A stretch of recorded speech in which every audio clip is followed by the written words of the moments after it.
আজকে তোমার রান্নার আয়োজন কি চলতেছে? আজকে কলমি শাক আর বরবটি, আজকে এগুলোই খাবো। এগুলা তো ফুটা ফুটা হয়ে গেছে দেই। এগুলা এরকম ফোড়া হয়ে যেত না, ওগুলো ফ্রিজে রাখছি তার জন্য। শাকগুলা যদি এমনিতে নিচে রাখেন, মানে কুয়াশার মধ্যে রাখলে ফ্রেশ থাকে একদম। ফ্রিজে রাখছি তাই জন্য এগুলো মানে ফ্যাকাশে হয়ে গেছে। কেন এগুলো কাছে চলবে না? চলবে না চলবে কেন? কত মানুষ আছে না, এগুলো খাইতে পারবে না। হ্যাঁ, ঠিক আছে। এগুলো অনেকে পাচ্ছে না, বুঝছো?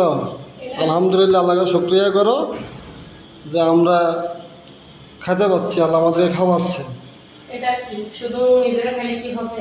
আশেপাশে যারা আছে অসহায় তাদেরও খেয়াল রাখতে হবে। ঠিক আছে তো।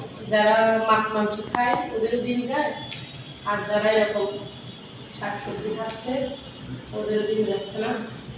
আমরা তো এরকম এক সময় কাটাইছিলাম, সেই অনেক বছর আগে। আল্লাহ তো দিনগুলো নিয়ে গেছে না। আল্লাহকে শুকরিয়া আদায় করি, এখন তো আল্লাহ আমাদের খুব ভালো রাখছে। এটা ভালো থাকলে ভালো, কারণ মানুষের দুঃখের কথাটা সবার মনে থাকে, সুখের কথাটা কারো মনে থাকে না। সেদিক থেকে আল্লাহর কাছে অনেক শুকরিয়া আদায় করি। কেন এই কলমি শাকগুলো কি খাওয়া যাবে না? এগুলো অনেক সুন্দর আছে, এখন অনেক ফ্রেশ। খাওয়া যাবে তো, ভালো করে পাকাবা যেন খাইতে মনে চায়, এরকম ভাবে পাকাবা। একটা রসুন পুরাটা দিব শাকের মধ্যে, একটা রসুন। আচ্ছা, রসুনও দিবা আবার? হ্যাঁ, একটা আর কি দিবা লাগে?